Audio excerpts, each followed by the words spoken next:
ಎಂಟರಿಂದ 10 ಅಡಿವರೆಗೂ ಬರುವಂಥ ಬಾಳೆ ಇದು. ಇದರಲ್ಲಿ ಮೇಲ್ಗಡೆ ಭಾಗ ಒಂದಷ್ಟು ಭಾಗ ಮಾತ್ರ ಇದನ್ನು ನಾವು ಬಳಕೆ ತಿನ್ನೋದಕ್ಕೆ ಯೋಗ ಆಗುತ್ತೆ. ಇನ್ನು ಮಿಕ್ಕಿದಲ್ಲಿ ಮೇಜರಾಗಿ ಏನಂತಂದ್ರೆ ಆರ್ನಮೆಂಟಲ್ ಆಗಿ ಬೇರೆ ಬೇರೆ ಭಾಗಗಳಲ್ಲಿ ಬಳಸ್ತಾರೆ.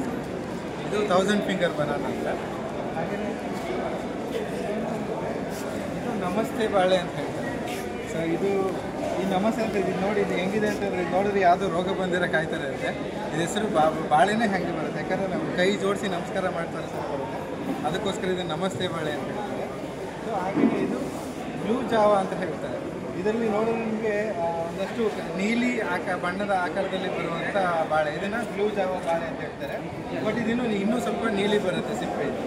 ಹಾಗೆಯೇ ಇದು ನಮ್ಮ ಭಾಗದಲ್ಲಿ ಸಾಮಾನ್ಯವಾಗಿ ಇತ್ತೀಚೆಗೆ ಪಾಪ್ಯುಲರ್ ಆದಂಥ ಕೆಂಪು ಬಾಳೆ.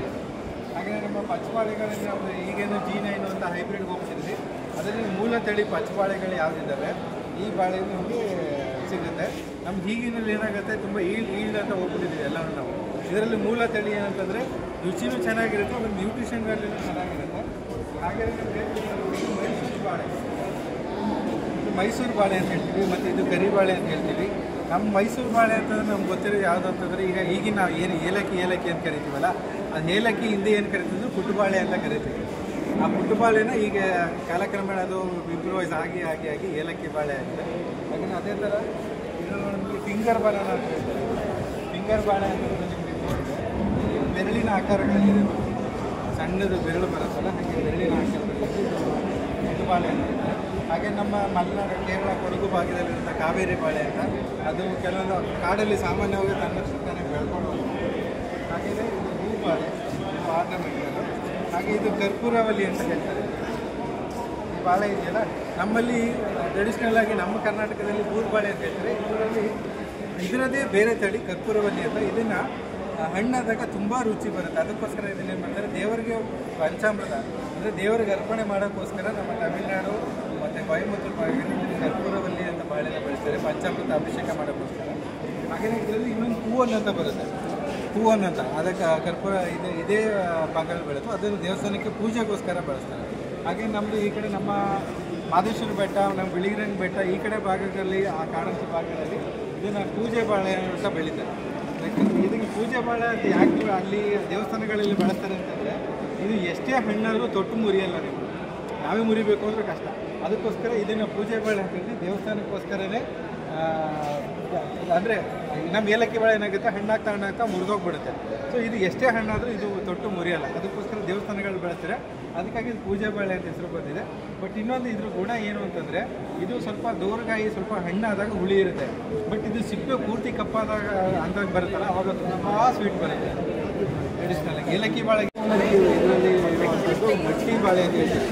ನಮ್ಮ ನಂಜನಗೂಡು ರಸಬಾಳೆಗೆ ಹೆಂಗೆ ಭೌಗೋಳಿಕ ಮಾನ್ಯತೆ ಇದೆಯೋ ಅದೇ ಥರ ಇದನ್ನು ಮಟ್ಟಿ ಬಾಳೆ ಅಂತ ಹೇಳ್ತಾರೆ. ನೋಡಿ, ಇದರಲ್ಲಿ ಇದಕ್ಕೆ ಒಂದು ಬಾಳೆಯನ್ನು ಈ ಸೈಡ್ವರೆಗೂ ಇದನ್ನು ನಿಪ್ಪಲ್ ಥರ ಬರುತ್ತೆ ಮೇಡಮ್, ಸ್ವಲ್ಪ ಇದು ಐಡೆಂಟಿಫಿಕೇಶನ್ಗೆ. ಇದು ಅಷ್ಟೇ, ಇದಕ್ಕೂ GI ಟ್ಯಾಗ್ ಆಗಿದೆ, ಓಕೆನಾ. ಇದು ದೂದ್ ಸಾಗರ್ ಅಂತ, ಇದು ಒಂದು ಮಾಮೂಲಿ ಸಾಂಬಾರು ಬಾಳೆ ಬರುತ್ತಲ್ಲ ಅದೇ ಥರ ಬರುತ್ತೆ. ಹಾಗೆಯೇ ಇದು ಅಷ್ಟೇ ನಿಮಗೆ, ಇದು ಅಷ್ಟೇ ಕೆಲವೊಂದು ನಮ್ಮಲ್ಲಿ ಮದರಂಗ ಅಂತ ಬರುತ್ತಲ್ಲ, ಆ ಮದರಂಗ ಬಾಳೆ ಏನಾಗುತ್ತೆ, ಅದನ್ನು ಬರೀ ಸಾಂಬಾರಿಗೆ ಇಲ್ಲ ತರಕಾರಿಯ ಭಾಗವಾಗಿ ಮಾತ್ರ ಬಳಸ್ತಾರೆ. ಬಟ್ ಈ ಬಾಳೆ ಇಲ್ಲೊಂದಿದೆ, ಮತ್ತು ಇನ್ನೊಂದು ಒಂದು ಬೇರೆ ತಳಿ ಇದೆ. ಇದರಲ್ಲಿ ಹೆಂಗೆ ಹೇಳ್ತಿದ್ರು, ಇದನ್ನು ಹಣ್ಣಾದಮೇಲೆ ಹಣ್ಣಿನ ಥರನೂ ಬೆಳೆಸ್ಬೋದು, ಮತ್ತು ಈಗ ಎಳೆದ್ರಲ್ಲಿ ಇದನ್ನು ಸಾಂಬಾರು ಕಾಯಾಗೂ ಬಳಸ್ತಾರೆ. ಮತ್ತು ಇದು ಪಗಾರ ಅಂತ, ಇದು ನಿಮಗೆ ಬೇರೆ ತಳಿ ಕಂಪೇರ್ ಮಾಡಿದ್ರೆ ಡಾರ್ಕ್ ಗ್ರೀನ್ ಬರುತ್ತಲ್ಲ ಆ ಥರ ಬರುತ್ತೆ. ಇದು ಸ್ವಲ್ಪ ಎಲ್ಲೋ ಇಶ್ ಬರುತ್ತೆ, ಮತ್ತು ತುಂಬ ರುಚಿನೂ ಬರುತ್ತೆ. ಅದರಲ್ಲಿ ಫ್ಲೇವರ್, ಸ್ವೀಟ್ ಅನ್ನೋ ಫ್ಲೇವರ್ಗಿಂತ ಒಂದು ಡಿಫ್ರೆಂಟ್ ಫ್ಲೇವರ್ ಬರುತ್ತೆ. ಮತ್ತು ಇದು IIT 75, ಇದು ನಾಟಿ ತಳಿಯಲ್ಲ, ಇದು ಇಂಪ್ರೂವ್ಡ್ ವೆರೈಟಿ ಅಂತ ಹೇಳ್ತಾರೆ. ನಮಗೆ ಈಗ ಆಲ್ಟ್ರೇಟ್ ಪಚ್ಚಬಾಳೆ ಹೆಂಗೆ ಇದು ಮಾಡ್ತಾರೋ ಅದೇ ಥರ ನಾಟಿ ತಳಿಗಳನ್ನೇ ಇಂಪ್ರೂವೈಸ್ ಮಾಡಿ ಇರುವಂಥ ಬಾಳೆ. ಈಗ ಹಸಿರು ಗ್ರೀನ್ ಆ್ಯಪಲ್ ಬಾಳೆ ಅಂತ ಹೇಳ್ತಾರೆ. ನಮಗೆ ಈಗ ನಮ್ಮಲ್ಲಿರೋ ಜೀನೇನೆಲ್ಲ ಪಚ್ಚಬಾಳೆ ಅದಕ್ಕಿಂತ ಉತ್ತಮವಾದ ರುಚಿ ಇರುವಂಥದ್ದು ಮತ್ತು ಟೇಸ್ಟ್ ಇರುವಂಥದ್ದು ಮತ್ತು ಈಲ್ಡು ಬರುವಂಥ ಬಾಳೆ ಇಲ್ಲ ಗ್ರೀನ್ ಆ್ಯಪಲ್. ಸ್ವಲ್ಪ ಇದು ಹೊರಗಡೆ ಇದು ಸರ್ ಪ್ರದರ್ಶನಕ್ಕೆ ಇದು ಮಾಲ್ಭೋಗ ಅಂತ. ಇದು ಅಷ್ಟೇ, ಇದರಲ್ಲಿ ಸ್ವಲ್ಪ ಹುಳಿ ಅಂಶ ಮತ್ತು ಸಿಹಿ ಅಂಶ ಹೆಚ್ಚಾಗಿರೋದ್ರಿಂದ ನಿಮಗೆ ಒಂಥರ ಹೆಂಗೆ ಯಾವುದೋ ಒಂದು ಸಿಟ್ರಸ್ ಫ್ಯಾಮಿಲಿ ಹಣ್ಣು ತಿನ್ನೋಕ್ಕೆ ನಿಮಗೆ ಸ್ವೀಟ್ ಬರುತ್ತೆ. ಮತ್ತು ಬಲ್ಪು ಚೆನ್ನಾಗಿರುತ್ತೆ. ಮತ್ತು ನಮ್ಮಲ್ಲಿ ಇದು ಕಾಡುಬಾಳೆ ಅಂತ, ನಮ್ಮಲ್ಲಿ ಈ ಕಡೆ ನಮ್ಮ ಕಾಡಂಚಿನ ಸುತ್ತಮುತ್ತ ನಾಗರಹೊಳೆ, ಈ ಕಡೆ ಬಿಳಿರಂಗ ಬೆಟ್ಟ, ಈ ಬಾಳೆಗಳಲ್ಲಿ ಇದನ್ನು ಕಾಡಲ್ಲಿ ತನ್ನಷ್ಟಕ್ಕೆ ತಾನೇ ಬೆಳೀತಿದ್ದ ಬಾಳೆಗಳನ್ನ ಕೆಲವರು ಈಗಲೂ ಬೆಳೆಸ್ಕೊಂಡು ಬಂದಿದ್ದಾರೆ. ಇದರಲ್ಲಿ ಒಂದು ಉತ್ತಮವಾದ ಗುಣ ಏನು ಅಂತಂದರೆ ಇದು ಟ್ರೆಡಿಷ್ನಲ್ ಆಗಿ ಸಿಗ್ತಾ ಇರುವಂಥ ಬಾಳೆ. ಈ ಬಾಳೆ ಏನಾಗಿದೆ ಅಂತಂದರೆ ಈ ಹೈಬ್ರಿಡ್ ಏಲಕ್ಕಿ ಪಚ್ಚಬಾಳೆ ಇವೆಲ್ಲ ಬಂದರೆ ಇದನ್ನ ತಳಿನ ಬಳಕೆ ಮಾಡೋದು ಕಮ್ಮಿ ಮಾಡಿದ್ದಾರೆ. ಬಟ್ ಇದನ್ನು ಹಿಂದಿನ ಕಾಲದಿಂದ ಯಾರು ಅದನ್ನು ತಿಂದು ರುಚಿ ನೋಡಿರ್ತಾರೋ ಅವರು ಈ ಬಾಳೆ ಬಿಟ್ಟು ಬೇರೆ ಬಾಳೆನ ತಿನ್ನೋಕ್ಕೆ ಇಷ್ಟಪಡಲ್ಲ. ಇವನ್ ಏಲಕ್ಕಿನೂ ತಿನ್ನೋಕ್ಕೆ ಇಷ್ಟಪಡಲ್ಲ. ಯಾಕಂತಂದರೆ ನಾನು ಇದನ್ನು ಹುಡ್ಕೊಂಡು ಹೋಗಿ ನೋಡಿದಾಗ ಕೆಲವೊಂದು ಅಂದರೆ ತುಂಬ ಮಾರ್ಕೆಟ್ ತುಂಬ ಡಿಮ್ಯಾಂಡ್ ಇದೆ ಅಂತಲ್ಲ, ಬಟ್ ಎಲ್ಲೋ ಒಂದು ಮೂಲೆಗಳಲ್ಲಿ ಇದನ್ನು ಬಳಸ್ತಿದ್ದಾರೆ. ಬಟ್ ಅದನ್ನು ಟೇಸ್ಟ್ ಮಾಡಿದಾಗ ನಾನು ನಿಜವಾಗ್ಲೂ ಅದು ಮನವರಿಕೆ ಆಗಿದ್ದೇನೆ ಅಂತಂದರೆ ಇದಕ್ಕಿಂತ ರುಚಿ ಕೊಡುವಂಥ ಬಾಳೆ ನಾನು ಬೇರೆ ಎಲ್ಲೂ ನೋಡಲಿಲ್ಲ ಅನ್ನೋದು.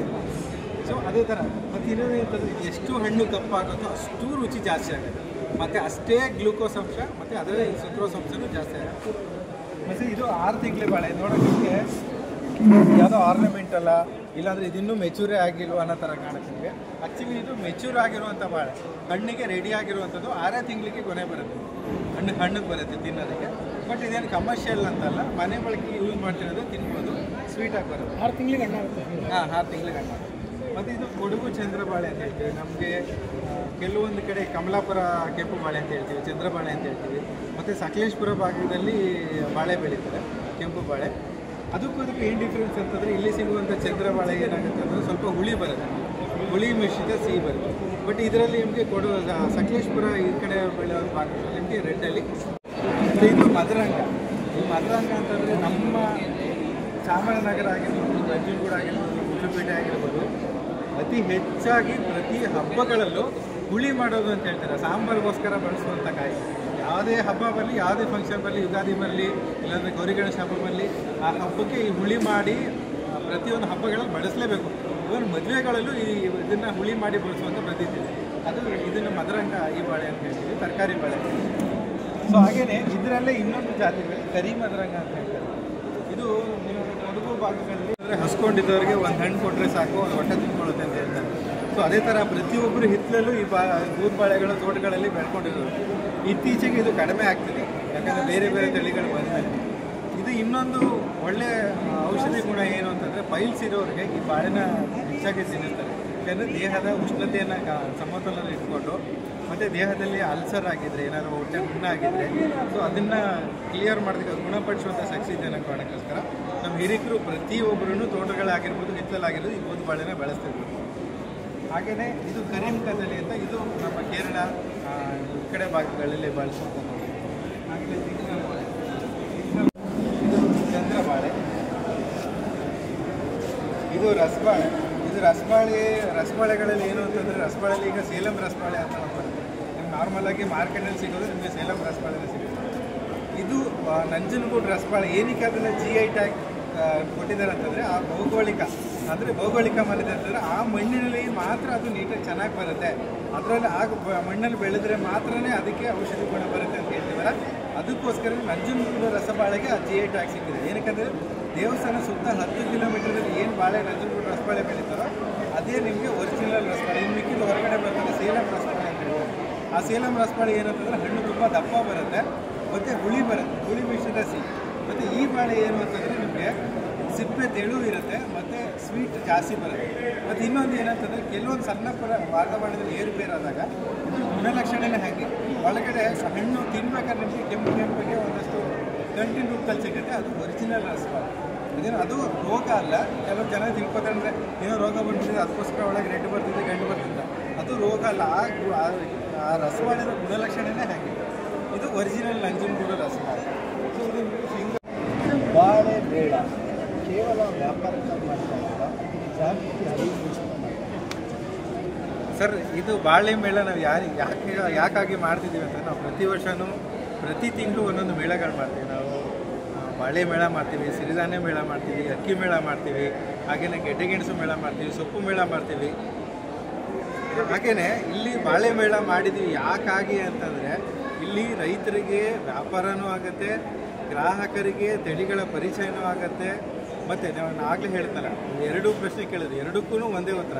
ಇದರಲ್ಲಿ ವ್ಯಾಪಾರನೂ ಇದೆ, ಅದೇ ಮತ್ತು ತಳಿಗಳ ಪರಿಚಯವೂ ಇದೆ, ಮತ್ತು ಸಂರಕ್ಷಣೆ ನಿಟ್ಟಿನಲ್ಲಿ.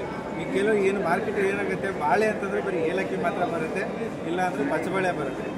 ಇದು ಬಿಟ್ಟು ಬೇರೆ ಬಾಳೆಗಳು ಜನಗಳಿಗೆ ಗೊತ್ತಿಲ್ಲ, ಅದರಲ್ಲಿ ಏನಿದೆ, ಅದಕ್ಕೆ ಯಾಕಾಗಿ ಬಳಸ್ತಾರೆ, ಅದರಲ್ಲಿ ಔಷಧಿ ಗುಣಗಳು ಏನಿದೆ ಯಾರಿಗೂ ಗೊತ್ತಿಲ್ಲ. ಸೊ ಅದಕ್ಕೋಸ್ಕರ ಇದೇ ಥರ ದೇಶದ ನಾನಾ ಭಾಗಗಳಲ್ಲಿ 1000ಕ್ಕಿಂತ ಹೆಚ್ಚು ಬಾಳೆ ತಳಿಗಳಿವೆ.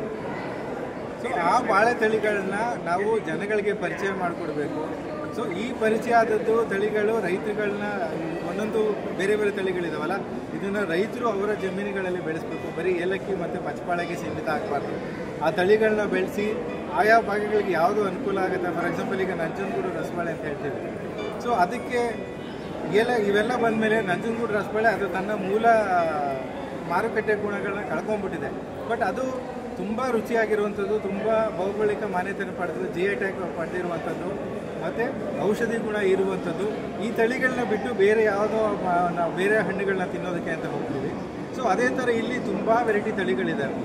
ಅದು ನಮ್ಮ ದೇಹಕ್ಕೆ ತಾಪಮಾನ ಉಷ್ಣಾಂಶನ ಕಡಿಮೆ ಮಾಡುವಂಥ ಬೂದುಬಾಳೆ ಆಗಿರ್ಬೋದು, ತುಂಬ ಬೆಳೀತಿದ್ರು ಈಗ ಕಡಿಮೆ ಆಗಿದೆ. ಅದು ಆಲ್ಮೋಸ್ಟ್ ಎಂಡೇಂಜರ್ಡ್ ಅಂತ ಹೇಳ್ತೀನಿ ನಾನು, ಯಾಕಂದರೆ ನಾನು ಹುಡುಕಿದ್ದೆ, ನನಗೆಲ್ಲೂ ಸಿಗಲಿಲ್ಲ. ಎಲ್ಲೋ ಒಂದು ಕಡೆ ಮಾತ್ರ ಸಿಗ್ತಾ ಅಷ್ಟೇ, ಬೇರೆ ಎಲ್ಲೂ ಇಲ್ಲ. ಆ ಬೂದುಬಾಳೆ ಮಾಯ ಆಗ್ತಿದೆ.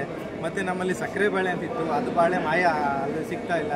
ಮತ್ತು ನಮ್ಮ ಜೇನು ಬಾಳೆ ಅಂತ ಹೇಳ್ತಿದ್ರು, ಆ ಜೇನು ಬಾಳೆ ಸಿಗ್ತಾ ಇಲ್ಲ. ಮತ್ತು ನಮ್ಮ ಕಾಡು ಬಾಳೆ ಈಗಲೂ ಮಾರ್ಕೆಟಲ್ಲಿ ಇದೆ, ಬಟ್ ತುಂಬ ಜನಕ್ಕೆ ಕಾಡು ಬಾಳೆ ಇದೆ ಅನ್ನೋದೇ ಗೊತ್ತಿಲ್ಲ.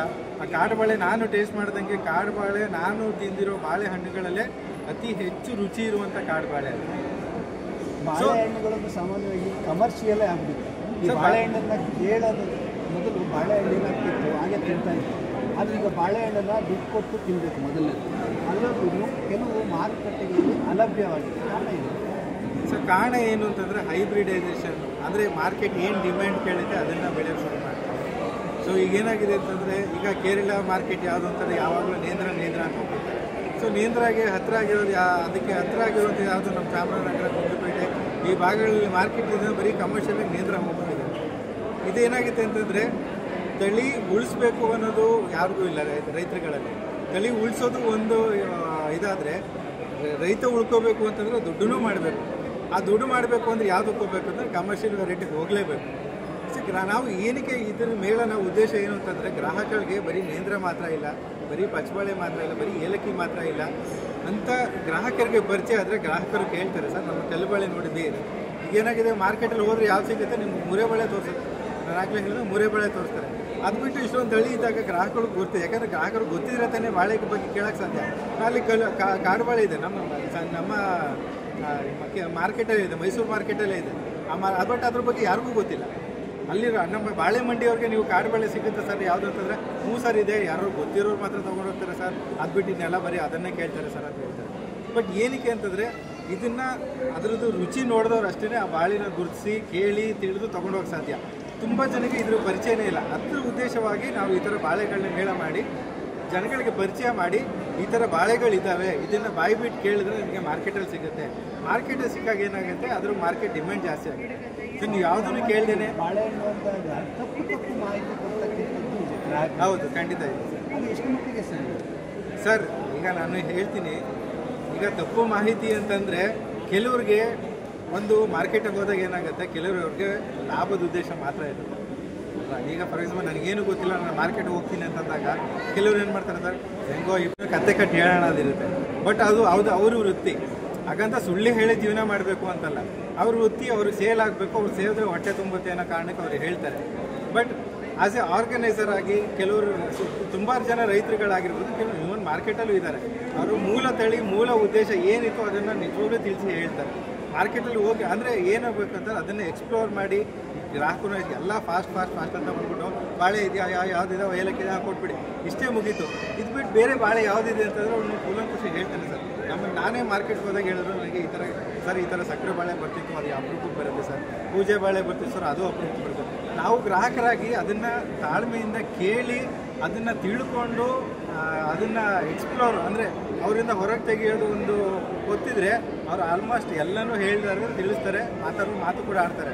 ಬಟ್ ನಮ್ಮಲ್ಲಿ ಅಂದರೆ ಏನಾದರೂ ಕಾಯಿಲೆ ಬಂದಾಗ ಈ ಹಣ್ಣು ತಿನ್ನುವಾಗಿಲ್ಲ, ಆ ಹಣ್ಣು ತಿನ್ನುವಾಗಿಲ್ಲ, ಈ ಬಾಳೆಹಣ್ಣು ತಿನ್ನುವಾಗಿಲ್ಲ, ಆ ಬಾಳೆಹಣ್ಣು ತಿನ್ನುವಾಗಿಲ್ಲ, ವೈದ್ಯರ ಸಲಹೆನೂ ಕೂಡ ಕೆಲವು ಬಾರಿ ಇರ್ತದೆ. ಅದು ಸರಿನಾ ಸರ್? ಈಗ ವಿಜ್ಞಾನ ಹೇಳೋದಕ್ಕೆ ನಾ ಏನು ಸೈನ್ಸ್ ಸ್ಟೂಡೆಂಟ್ ಅಲ್ಲ.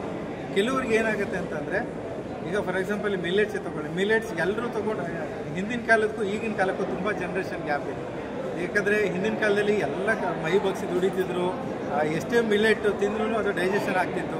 ಬಟ್ ಈಗ ಸುಮ್ಮನೆ ಕೂತ್ಕೊಂಡು ಮಿಲೆಟ್ಸ್ ತಿಂದರೆ ಅದು ಡೈಜೆಷನ್ ಆಗಲ್ಲ. ಸೊ ಅದೇ ಥರನೇ ಈಗ ಅಕ್ಕಿ ತಿನ್ನಬೇಡಿ ಅಂತ ಹೇಳ್ತಾರೆ. ಅಕ್ಕಿನ ತಿಂದು ಅರಗಿಸ್ಕೊಳ್ಳೋಂಥ ಶಕ್ತಿ ಸಿಗಬೇಕು. ಮತ್ತು ಅಕ್ಕಿ ಸ್ವಲ್ಪ ಪ್ರಮಾಣದಲ್ಲಿ ತಿಂದರೆ ಏನೂ ಆಗಲ್ಲ. ಅದನ್ನೇ ಹೊಟ್ಟೆ ತುಂಬ ತಿಂದು ಚೆನ್ನಾಗಿದೆ ಅಂತ ಹೊಟ್ಟೆ ಬಿರಿಯೋಷ್ಟು ತಿಂದುಬಿಟ್ಟು ಅದು ಡೈಜೆಷನ್ ಆಗಲಿಲ್ಲ, ಅದು ಶುಗರ್ ಲೆವೆಲ್ ಜಾಸ್ತಿ ಆಗುತ್ತೆ ಅಂದರೆ ಅದು ಸಮಸ್ಯೆ. ಹಾಗೆಯೇ ಪ್ರತಿಯೊಂದೂ ಅಷ್ಟೇ ಆಯಾ ಇದಕ್ಕೆ ಮಿತವಾಗಿ ಬೆಳೆಸ್ಬೇಕು. ಹಣ್ಣು ತಿನ್ಬೋದು ಸರ್, ಅದೇ ಅತಿಯಾದ ಅಮೃತನೂ ವಿಷ ಆಗುತ್ತೆ ಅಂತ ಹೇಳ್ತಾರಲ್ಲ, ಅದನ್ನು ಮಿತ ಪ್ರಮಾಣದಲ್ಲಿ ಬೆಳೆಸ್ಬೇಕು. ಹಣ್ಣು ತಿಂತೀನಿ ಅಂತ ಪೂರ್ತಿ ದಿನ ಒಂದೇ ಪೂರ್ತಿ ಹಣ್ಣೇ ತಿಂದು ಜೀವನ ಮಾಡ್ತೀನಿ, ಬರೀ ಸೊಪ್ಪೆ ತಿಂದು ಜೀವನ ಮಾಡ್ತೀನಿ ಅಂತಲ್ಲ. ನಮ್ಮ ಫುಡ್ಡಲ್ಲಿ ಎಲ್ಲ ಕಲರ್ ಇರಬೇಕು ಸರ್. ನಾವು ಹೆಂಗೆ ಕಲರ್ ಕಾಣ್ತೀವೋ ನಮ್ಮ ಪ್ಲೇಟ್ಸಲ್ಲೂ ಕಲರ್ ಇರಬೇಕು. ಅನ್ನ ಇರಬೇಕು, ಮುದ್ದೆ ಇರಬೇಕು, ಸೊಪ್ಪಿನ ಕಾಳುಗಳಿರಬೇಕು, ಜೊತೆಗೆ ಫ್ರೂಟ್ಸ್ ಇರಬೇಕು. ಹಿಂದಿನ ಕಾಲದಲ್ಲಿ ಅಡುಗೆ ಮಾಡಿ ಏನಾದ್ರು ನಾವು ಊಟಕ್ಕೆ ತಿಂತ ಬಾಳೆಲೆ ಹಾಕ್ಬಿಟ್ರೆ ಬರೀ ಒಂದನ್ನು ಮಾತ್ರ ಹಾಕಿರ್ತಾರೆ, ಎಲ್ಲ ವೆರೈಟಿನೂ ತಂದು ಹಾಕೋರು. ಸೊಪ್ಪಿನ ಪಲ್ಯ ತಂದು ಹಾಕೋರು, ಕಾಳಿನ ಪಲ್ಯ ತಂದು ಹಾಕೋರು, ಜೊತೆ ಬಾಳೆಹಣ್ಣು ಇಡೋರು, ಸ್ವೀಟು ಇಡೋರು ಅಲ್ವಾ. ಅದೇ ಥರ ನಾವು ಪ್ರತಿದಿನ ಬಳಸ್ಬೇಕಾದ್ರೂ ಒಂದು ಡೈವರ್ಸಿಟಿ ಇರಬೇಕು. ತಿಂತೀನಿ ಅಂತಂದ್ರೆ ಬರೀ ಒಂದನ್ನೇ ತಿನ್ಕೊಂತೀವಿ ಅಂದರೆ ಬಾಳೆ ಬೆಳೆದವರ ನಷ್ಟ ಅಂತ ಹೇಳ್ತಾರೆ ಸರ್. ನಷ್ಟ ಅಂತಂದರೆ ಅದು ಕೆಲವೊಂದು ಕಡೆ ಈಗ ಹೇಳ್ತೀನಿ ಹೆಂಗಾಗಿದೆ ಅಂತಂದರೆ, ಮಾರ್ಕೆಟಲ್ಲಿ ಡಿಮ್ಯಾಂಡ್ ಅನ್ನೋದು ಜಾಸ್ತಿ ಆದಾಗ ಬೆಲೆ ಜಾಸ್ತಿ ಆಗುತ್ತೆ, ಡಿಮ್ಯಾಂಡ್ ಕಡಿಮೆ ಆದಾಗ ಬೆಲೆ ಕಡಿಮೆ ಆಗುತ್ತೆ. ಡಿಮ್ಯಾಂಡ್ ಕಡಿಮೆ ಆಗೋ ಕಾರಣ ಏನು ಅಂತಂದರೆ ರೈತರುಗಳೇ ಏನು ಮಾಡ್ತಾರೆ, ಈ ಸೀಸನು ಲಾಸ್ಟ್ ಟೈಮು ಬಾಳೆ ಜಾಸ್ತಿ ರೇಟ್ ಬಂದಿತ್ತು, ಈ ಸಲ ನಾವು ಹಾಕ್ಬಿಡೋಣ. ಅದು ಆ ಸೀಸನ್ಗೆ ಅಷ್ಟೇ. ನೆಕ್ಸ್ಟ್ ಸೀಸನ್ಗೆ ಏನಾಗುತ್ತೆ, ಈಗ 100 ಜನ ಇದ್ದಾರೆ, 100 ಜನಕ್ಕೆ ನಾನು 100 ಗೊನೆ ಬಾಳೆಹಣ್ಣು ಮಾಡಿದ್ರೆ ಎಲ್ಲ ಒಂದೊಂದು ಗೊನೆ ತಿನ್ನೋಕ್ಕಾಗುತ್ತೆ. ಈಗ 10 ಗೊನೆ ಇದ್ದರೆ ಜನ ಹಂಚ್ಕೊಂಡು ತಿಂತಾರೆ. 100 ಜನಕ್ಕೆ 100 ಗೊನೆ ಬಾಳೆಹಣ್ಣು ತಂದು ನಾವು ಮಾರ್ಕೆಟ್ಗೆ ಹಾಕಿದ್ರೆ ಏನಾಗುತ್ತೆ, ಡಿಮ್ಯಾಂಡ್ ಕಡಿಮೆ ಆಗುತ್ತೆ. ಮಾರ್ಕೆಟಿಗೆ ಬೇಕಾಗಿರೋದು 10 ಗೊನೆ, ನೀವು 100 ಗೊನೆ ತಂದು ಹಾಕಿದ್ರೆ ಏನಾಗುತ್ತೆ, ಕಡಿಮೆ ಆಗುತ್ತೆ. ಡಿಮ್ಯಾಂಡ್ ಯಾರೂ ತೊಗೊಳೋದಿಲ್ಲ ಅಂತಂದರೆ ಏನು ಮಾಡ್ತಾರೆ, ರೇಟ್ ಕಡಿಮೆ ಆಗಲೇಬೇಕು. ಸೊ ಅದಕ್ಕೆ ರೈತರಲ್ಲಿ ಅಂಡರ್ಸ್ಟ್ಯಾಂಡಿಂಗ್ ಇರಬೇಕು. ಒಂದು ಗ್ರೂಪ್ ಅಂತ ಬಂದಾಗ ಕಮ್ಯುನಿಟಿ ಇರಬೇಕು. ಕಮ್ಯುನಿಟಿ ಲೆವೆಲ್ ವರ್ಕ್ ಮಾಡಿ ಒಂದು ಗ್ರೂಪ್ ಆಗಿ, ಸೊ ನೀವು ಒಂದಿಷ್ಟು ಪ್ರಮಾಣದಲ್ಲಿ ನೀವು ಬಾಳೆ ಬೆಳೀರಿ, ಒಂದಿಷ್ಟು ಪ್ರಮಾಣದಲ್ಲಿ ನಾವು ಭತ್ತ ಬೆಳಿತೀವಿ. ಸೊ ಈ ಥರ ಒಂದು ಸಿಸ್ಟಮ್ ಕ್ರಿಯೇಟ್ ಆದಾಗ ಮಾತ್ರ ಅದು ಸಕ್ಸಸ್ ಆಗೋಕ್ಕೆ ಸಾಧ್ಯ. ಇವ್ನು ಬಾಳೆ ಹಾಕಿದ್ದಾನೆ, ಇವ್ನು ಜಾಸ್ತಿ ಲಾಭ ಮಾಡಿದ್ದಾನೆ, ನಾನು ಬಾಳೆನೇ ಹಾಕ್ತೀನಿ. ಇವ್ನು ಜಾಸ್ತಿ ಭತ್ತ ಹಾಕಿದ್ದೇನೆ, ಇವ್ನು ಒಳ್ಳೆ ರೇಟ್ ಸಿಕ್ತು, ನೆಕ್ಸ್ಟ್ ಸಲ ನಾನು ಭತ್ತ ಹಾಕ್ತೀನಿ. ಮಾರುಕಟ್ಟೆ ಯಾವಾಗಲೂ ಒಂದೇ ರೀತಿಯಲ್ಲಿ ಇರೋದು. ಮತ್ತು ಇನ್ನೊಂದು ಏನಂತಂದರೆ, ಬಾಳೆ ಹಾಕಬೇಕಾದ್ರೆ ಯಾವುದನ್ನು ಯೋಚನೆ ಮಾಡಬೇಕು ಅಂತಂದರೆ, ನೀವು ಬಾಳೆ ಯಾವಾಗ ಜಾಸ್ತಿ ಖರೀದಿ ಮಾಡ್ತೀರಾ, ಯಾವಾಗಲೂ ಮಾರ್ಕೆಟಲ್ಲಿ ಯಾವುದಂತಂದರೆ ಮ್ಯಾಕ್ಸಿಮಮ್ ನಂಬರ್ಸ್ ಯಾವಾಗಲೂ ಹಬ್ಬಗಳಲ್ಲಿ ನೋಡ್ತಾರೆ. ಹಬ್ಬಗಳು ಯಾವ್ದು ಬರುತ್ತೆ, ಕಂಟಿನ್ಯೂಸ್ ಹಬ್ಬಗಳು ಬರ್ತಲ್ಲ. ಹಾಗೆ ಗಣಪತಿ ಆಗಿರ್ಬೋದು, ವರಮಹಾಲಕ್ಷ್ಮಿ ಆಗಿರ್ಬೋದು, ಈ ಕಂಟಿನ್ಯೂಸ್ ಹಬ್ಬಗಳು ಬರ್ತಾರಲ್ಲ ಸರ್, ಆ ಟೈಮಲ್ಲಿ ನಿಮ್ಮ ಬಾಳೆ ಕೊನೆಗಳು ಬರ್ತಿದೆ ಅಂತಂದರೆ ಅವಾಗ ಮಾರ್ಕೆಟು ಸಿಗುತ್ತೆ, ಡಿಮ್ಯಾಂಡು ಸಿಗುತ್ತೆ. ಯಾಕಂದರೆ ಬಳಸೋರು ಜಾಸ್ತಿ ಆಗ್ತಾರೆ. ಇವನ್ ಪೂಜೆಗಾರು ಬಳಸಲೇಬೇಕು. ಅದು ಬಿಟ್ಟು ಬೇರೆ ದಿನಗಳ ಹಬ್ಬಗಳೆಲ್ಲ ಏನೂ ಇಲ್ಲ ಅಂತಂದರೆ ಹಣ್ಣುಗಳನ್ನೇ ಉದ್ದೇಶಪೂರ್ವಕವಾಗಿ ಹಣ್ಣುಗಳು ಬೇಕು ಅಂತ ತಿನ್ನೋರು ಎಷ್ಟು ಜನ ಇದ್ದಾರೆ ಅಲ್ವಾ. ಸೊ ಈ ಥರ ಸೈಕಲ್ನ ಯೋಚನೆ ಮಾಡಿ ಯಾವಾಗ ಬಾಳೆಗೆ ಡಿಮ್ಯಾಂಡ್ ಆಗುತ್ತೆ ಆವಾಗ ನೀವು ಆಯುಧ ಪೂಜೆ ನೋಡ್ಬೋದು, ಆಯುಧ ಪೂಜೆಗೆ ಬಾಳೆ ಗೆಡ್ಡೆನೂ ಬಿಡಲ್ಲ, ಆದರೆ ಕಂದುಗಳನ್ನೂ ಬಿಡಲ್ಲ ಅಲ್ವಾ. ಸೊ ಈ ಥರ ನೀವು ಯೋಚನೆ ಮಾಡಿ ಯಾವ ಟೈಮ್ಗೆ ಹಾರ್ವೆಸ್ಟ್ ಬರಬೇಕು, ಕೊನೆ ಹಾರ್ವೆಸ್ಟಿಗೆ ಬರಬೇಕು, ಅದನ್ನು ನೋಡಿಕೊಂಡು ನೀವು ಬಾಳೆನ ನೀಡಬೇಕು ಅಂತ ನಮ್ಮ ರೈತರಿಗೆ ಹೇಳ್ತೇನೆ. ಕೇಶವ ಸರ್, ನಾನು ಸಹಜ ಸಮೃದ್ಧದಲ್ಲೇ ವರ್ಕ್ ಮಾಡಿದ್ದೀನಿ. Thank you.